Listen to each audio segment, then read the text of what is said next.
మనం ప్రతి సంవత్సరం గర్వంగా జరుపుకునే రిపబ్లిక్ డే వెనుక ఇంత లోతైన రాజకీయ చరిత్ర ఉందని మీకు తెలుసా? తెలుసుకోవాలంటే వీడియోని చివరి వరకు చూడండి. ముందుగా మీకు ఒక ప్రశ్న. భారతదేశానికి స్వాతంత్రం 1947 ఆగస్టు 15న వచ్చింది కదా. అయితే జనవరి 26న రిపబ్లిక్ డే ఎందుకు జరుపుకుంటున్నాం? ఇక్కడే అసలు కథ మొదలవుతుంది. 1930 జనవరి 26న భారత జాతీయ కాంగ్రెస్ పూర్వ స్వరాజ్యాన్ని ప్రకటించింది. అంటే బ్రిటిష్ పాలన కింద డామినియన్ స్టేట్ గా కాకుండా పూర్తి స్వతంత్రం కావాలని. ఇది కేవలం ఒక ప్రకటన కాదు, ఇది బ్రిటిష్ ప్రభుత్వానికి ఇచ్చిన ఒక డైరెక్ట్ రాజకీయ ఛాలెంజ్. అప్పటి వరకు బ్రిటిష్ వాళ్ళు భారతదేశానికి క్రమంగా స్వయపాలన ఇస్తామని చెప్పేవాళ్ళు, కానీ కాంగ్రెస్ స్పష్టం చేసింది మాకు పూర్తి స్వేచ్ఛ కావాలని. అందుకే 1930 నుంచి ప్రతి జనవరి 26న దేశమంతా స్వతంత్ర దినోత్సవంలా జరుపుకునేవారు. ఇప్పుడు టైం ఫాస్ట్ ఫార్వర్డ్ చేద్దాం. 1947 ఆగస్టు 15న భారతదేశానికి స్వాతంత్రం వచ్చింది. కానీ ఇక్కడే ఒక షాక్ ఉంది. స్వాతంత్రం వచ్చినా మన దేశం ఇంకా బ్రిటిష్ చట్టాల ప్రకారమే నడిచింది.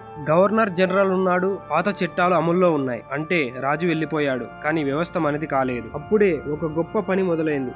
అదే భారత రాజ్యాంగ నిర్మాణం. డాక్టర్ బిఆర్ అంబేద్కర్ నేతృత్వంలో రాజ్యాంగ సభ సుమారు 3 సంవత్సరాలు మన దేశానికి ఒక బలమైన రాజ్యాంగాన్ని రూపొందించారు. ఇప్పుడే అసలైన రాజకీయ నిర్ణయం. రాజ్యాంగం రెడీ అయింది, కానీ ఏ రోజున అమల్లోకి తేవాలి? అప్పుడు నాయకులు గుర్తు చేసుకున్నారు 1930 జనవరి 26 పూర్ణ స్వరాజ్యం కావాలని ప్రకటించిన రోజు. అందుకే 1950 జనవరి 26న భారత రాజ్యాంగాన్ని అమల్లోకి తెచ్చారు. ఇది కేవలం ఒక తేదీ కాదు, ఇది ఒక బలమైన మెసేజ్. 1930లో ఇచ్చిన మాటను 1950లో నిజం చేసిన రోజు ఇది. ఆ రోజే భారతదేశం నిజంగా రిపబ్లిక్ గా మారింది. రిపబ్లిక్ అంటే రాజులు ఉండరు, పాలకుడు ఉండడు, దేశాన్ని నడిపించేది ప్రజలు మాత్రమే. అధికారం రాజుది కాదు, అధికారం ప్రజల చేతిలో ఉంది. ఇప్పుడు మీకు చిన్న ప్రశ్న. ఇది కేవలం దేశభక్తియా లేదా చరిత్రలో జరిగిన గొప్ప రాజకీయ పవర్ మూవా? మీ అభిప్రాయం ఏంటో కామెంట్ బాక్స్ లో చెప్పండి. ఈ వీడియో మీకు నచ్చినట్టయితే జై హింద్ అని కామెంట్ చేయండి.